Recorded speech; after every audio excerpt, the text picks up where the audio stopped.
Part 1. The market is never in a hurry. Only traders are. The market is never in a hurry. It opens every day. It doesn't complain. It doesn't push. It doesn't need you to do anything at all. The market is still there, whether you trade today or not.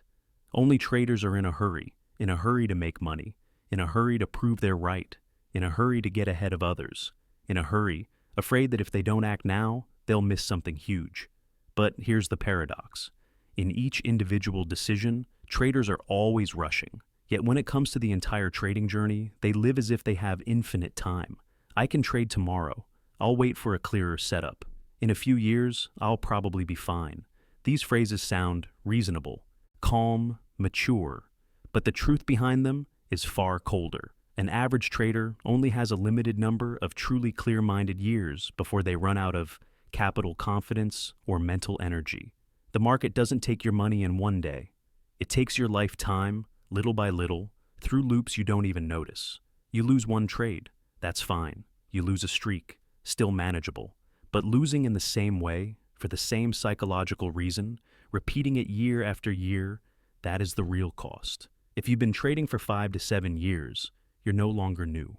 But if you still enter trades because of FOMO, hold positions because of hope, increase size after losing streaks, avoid looking honestly at your mistakes, then the market doesn't see you as experienced. The market sees you as someone paying tuition, slowly. The most dangerous trap in trading isn't losses, it's the sentence. I still have plenty of time to learn. The market loves that sentence. Because people who say it usually don't journal seriously, don't dig deep into recurring mistakes, don't cut bad habits and keep postponing hard decisions. In trading, time doesn't move evenly. There are periods where 3 months teach you more than the previous 3 years, and periods where 3 years are spent repeating the exact same mistake. The market creates a time illusion. When you first start trading, everything is new. Your brain absorbs fast. You feel progress every day. Then habits begin to repeat. Your brain stops recording new lessons. But because there's no major collapse, you think you're fine. This is the blind trap of trading. Same charts, same time frames, same indicators, same emotions. Every day looks the same, and you don't realize. You're not moving forward, you're just looping. The market doesn't need to hit you hard. It only needs to give you enough hope to continue and enough frustration to never stop. The biggest mistake traders make is overestimating what they can do in one session, while severely underestimating the power of fixing one correct habit for 1 year. Waiting for proper setups. Reducing size when your mental state is off. Not revenge trading. These sound small, but they are exactly what bends the entire curve of a trading life. Most traders quit right before psychological compounding begins to work. Part 2. Busy does not mean progress. Many traders are very busy. Busy watching charts, busy switching strategies, busy testing indicators, busy reading Telegram, busy watching YouTube, busy placing trade after trade. So busy they no longer have time to look honestly at themselves. But busy does not mean effective. The market doesn't reward busyness. It rewards doing the right thing at the right time in the right state. Long-term losing traders usually don't lack knowledge. They lack the courage to face their psychological flaws. They do many side tasks, but avoid the one main task, a simple but painful test. 10 years from now, will you remember this trade or remember the fact that you didn't fix your mistakes earlier?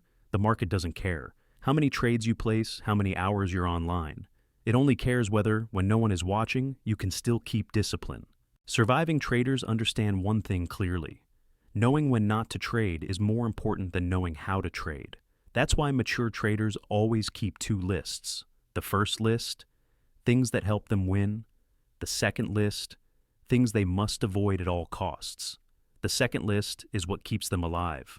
Trading while tired, trading to recover losses, trading because of FOMO, trading out of boredom.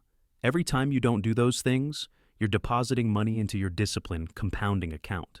But social media, signals, drama, profit flexing steal your trading attention every day. The market doesn't need to trick you technically. It only needs to distract you. And focus is the rarest asset a trader has. Good traders protect it ruthlessly. Part 3. Emotions, relationships, and the invisible cost. Emotions in trading are like a bank account. Every disciplined decision, you deposit. Every rule break, you withdraw. The problem is, many traders only look at their money balance and forget to check their emotional balance. You may win money, but lose calmness, confidence, trust in yourself. And that cost is enormous. The market especially loves traders who need to prove something, fear missing out, want to restore fairness. Because the strongest emotion is not greed, it's wounded ego, a counterintuitive truth. Losing periods handled correctly create stronger traders than easy winning streaks. Don't underestimate weak relationships in trading. People who give honest feedback, people who point out the mistakes you avoid, communities that don't flatter you. They are mirrors for blind spots you can't see yourself. Want the market to feel lighter? Help others understand trading correctly. Teaching forces you to slow down, be clearer, and be more honest with yourself. Part 4. Designing a trading life. Trading isn't something that happens to you. It's something you design every day, whether consciously or not. The market doesn't need you to be perfect. It only needs you to be awake, patient, honest with yourself. Changing your trading life doesn't require a breakthrough. It requires 5 minutes of journaling a day, removing one bad habit, choosing not to trade when you're not in the right state. Habits create sessions. Sessions create months. Months create years. And years create a trader's life. The market opens every day, but your clear-minded time does not. Don't wait for when I'm better. Don't wait for when the market looks nicer. Today is that day. The market always plays games. The only question is, are you wise enough not to play by its rules? Part 5. The illusion of I'm improving. There is a very dangerous illusion in trading, more dangerous than losses. The feeling I'm improving. You feel that way because you understand more concepts, you consume more content, you read charts faster, you guess right a few times. But understanding more does not mean becoming different. Many traders don't stand still. They move in circles. Each year, they gain more knowledge, but their psychological reflexes stay the same. When losing, still angry, still want to recover, still break plans. When winning, still euphoric, still increase size, still overtrade. The market doesn't judge you by what you know. It judges you by what you do in the most uncomfortable moments. Moments like just after a loss, just missing a perfect setup, seeing others post profits feeling stupid. If in those moments your reactions are identical to last year, then the market sees you as the same person, even if your account is bigger, even if your charts look cleaner, even if your words sound more professional. The illusion of progress keeps traders in the market for a very long time without going anywhere. Part 6. The market doesn't teach you, it exposes you. The market has no goal to teach you anything. It doesn't care whether you learn or not. The market does only one thing. It exposes who you are under pressure. If you are impatient, the market exposes it controlling. The market exposes it afraid of being wrong. The market exposes it craving recognition. The market exposes it. Trading doesn't create character. It amplifies the character you already have. That's why many people fail in trading without understanding why. They think they lost because of strategy timing, bad market conditions. But in reality, they lost because they couldn't tolerate uncertainty. The market is an environment with no guarantees, no fairness, no rewards for effort, only probabilities. And time. If you need certainty, correctness. Feeling smart, the market will hurt you again and again. Not because it's cruel, but because it doesn't care. Part 7. Mature traders don't seek to win, they seek to survive. There is a moment when a trader truly matures. It's when they stop asking, how can I win more? And start asking, how do I stop destroying myself? Beginner traders focus on profit. Mature traders focus on state. They understand. If the state is right, results follow. If the state is wrong, good results are just accidents. Mature traders don't try to catch every opportunity, prove they're right, win fast. They try to do one thing, survive long enough for compounding to happen. They accept days without trading, months with very few trades, periods without growth, because they understand. Every time they avoid a bad trade, they preserve themselves. And that self is the real asset. Part 8. Clear-minded time is a finite resource. Not everyone runs out of money first. Many traders run out of clarity first. They're tired, emotionally numb. They stop trusting themselves.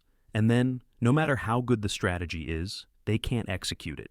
The market doesn't kill you with one blow. It erodes you, little by little, through small hope, just enough disappointment, and familiar loops, until you no longer have the energy to fix mistakes.